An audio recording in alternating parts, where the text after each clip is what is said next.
संत सावतामाळी हे एक मराठी संत कवी होते. सोलापूर जिल्ह्यातील माढा तालुक्यामध्ये अरण हे सावतोबांचे गाव होय.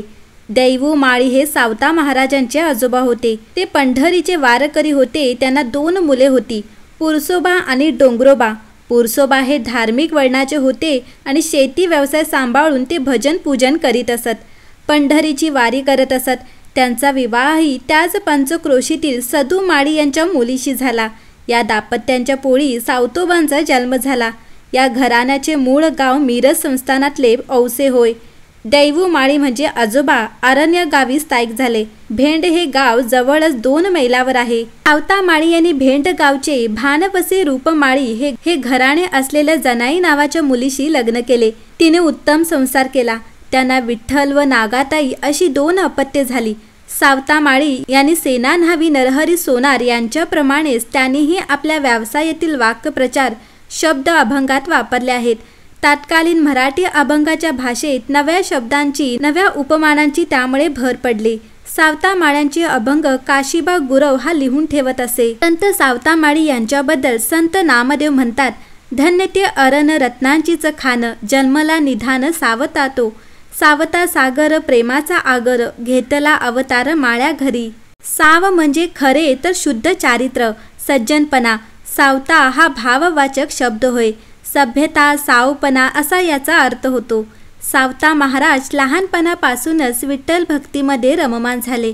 फुले, फळे, भाज्या आदी पिके काढण्याचा त्यांचा पारंपरिक व्यवसाय होता. आमची माळी याची जात, शेत लावू बागायत, असे ते एका अभंगात म्हणतात. ऐहिक जीवनात कर्तव्य कर्मे करीत असताना काया वाचे मने ईश्वर भक्ती करता येते. हा अधिकार सर्वांना आहे. न लगे सायास, न पडे संकट, नामे सोपी वाट वैकुंठाची, असा त्यांचा रोकडा अनुभव होता. त्याने जनसामान्यांना आत्मोन्नतीचा मार्ग दाखविला. यांना केवळ 45 वर्षांचे आयुष्य लाभले. धार्मिक प्रबोधनाचे व भक्ती प्रसाराचे कार्य त्यांनी निष्ठेने व्रत म्हणून आचरले. समरसता आणि अलिप्तता यातील विलक्षण समतोल त्यांच्या व्यक्तिमत्वात प्रकर्षाने जाणवतो. त्यांचे केवळ 37 अभंग उपलब्ध आहेत. अरण येथे आषाढ वद्य चतुर्दशी शके 1217 म्हणजे दिनांक 12 जुलै 1295 रोजी संत सावता महाराज अनंतात विलीन झाले. आजही पंढरपूरच्या श्री विठ्ठल पालखी वर्षातून एकदा खास त्यांना भेटावयास येत असते. सावतामाळी हे कर्तव्य आणि कर्म करीत राहणे हीच खरी ईश्वर सेवा अशी प्रवृत्ती मार्गी शिकवण देणारे संत आहेत. वारकरी संप्रदायातील एक श्रेष्ठ आणि ज्येष्ठ संत म्हणून त्यांचा लौकिक आहे. श्री विठ्ठल हेच त्यांचे परमदैवत होते. ते कधीही पंढरपूरला गेले नाहीत. प्रत्यक्ष पांडुरंगच त्यांना भेटावयास आले. ते कर्ममार्गी संत होते. कर्मे इशू भजावा हीच त्यांची वृत्ती होती.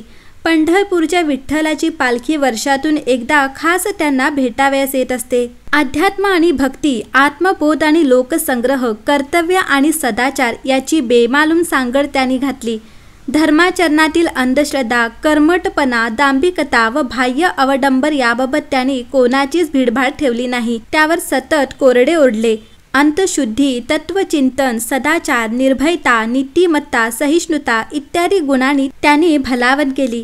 ईश्वराला प्रसन्न करून घ्यायचे असेल तर योग, याग, जप, तप, तीर्थ, व्रतवैकल्ये या साधनांची बिलकुल आवश्यकता नाही. केवळ ईश्वराचे अंतःकरणपूर्वक चिंतन हवे आहे. एकदा ज्ञानदेव, नामदेव आणि पांडुरंग असे कुर्मदास नावाच्या एका संताच्या भेटीला चालले होते. वाटेत सावतामाळी यांची गाव अरण भेंडी लागले. तेव्हा पांडुरंगाने तुम्ही येथेच थांबा, मी सावत्यास भेटून येतो असे सांगितले. पांडुरंगाला गंमत करण्याची लहर आली. तो धावत धावत सावतामाळ्याकडे गेला आणि म्हणाला, माझ्या मागे 2-4 चोर लागले आहेत, मला कुठेतरी लपव. सावत्याने बालरूप घेतलेल्या पांडुरंगाला आपल्या पोठावर बांधले आणि वरून उपरणे किंवा कांबळे बांधले. ज्ञानदेव आणि नामदेव पांडुरंगाची वाट पाहून थकले आणि पांडुरंगाला शोधत सावत्या मळ्याच्या मळ्यापर्यंत आले. त्यांनी पांडुरंग कुठे आहे याची चौकशी केली. ज्ञानदेव आणि नामदेव दोघेही ज्ञानी होते. त्यांना सावत्याच्या पोटापाशी पांडुरंग आहे हे समजले आणि मग सावतामाळी यांना बरोबर घेऊनच ते तिघेही कुर्मदासला भेटायला गेले. ह्या कथेत एक असा अतिरंजित भाग आहे की सावतामाळी यांनी आपले पोट चिरून आत पांडुरंगाला ठेवले. ही कथा सत्यासत्याच्या कसोटीवर तपासून पाहणे शक्य नसले तरी पोट चिरून आत पांडुरंगाला ठेवण्या इतपत ताणण्याची गरज आहे असे वाटत नाही. सावता माळी आणि पांडुरंग यांचे अगदी जवळचे संबंध होते. एवढे जाणता आले तरी पुष्कळ झाले. सावता माळी हे आपल्या दैनंदिन कामकाजात विठ्ठलाचे रूप पाहत असत. त्यांच्या सासूरवाडीचे लोक एकदा त्यांच्याकडे आले. सावता माळी भजनात रंगून गेले होते. त्यांनी सासूरवाडीच्या लोकांकडे लक्षच दिले नाही. पत्नी संतापली. त्यावेळी त्यांनी आपल्या पत्नीला जो उपदेश केला तो पुढील प्रमाणे: प्रपंची असूनी परमार्थ साधावा, वाचे आठवावा पांडुरंग. उच्च नीच काही न पाहे सर्वथा, पुराणीच्या कथा पुराणीच. घटका आणि पळ साधी उताविळ, वाहुगा तो काळ जाऊ नेदी. सावता म्हणे काते जपे नामावळी, हृदय कवळी पांडुरंग.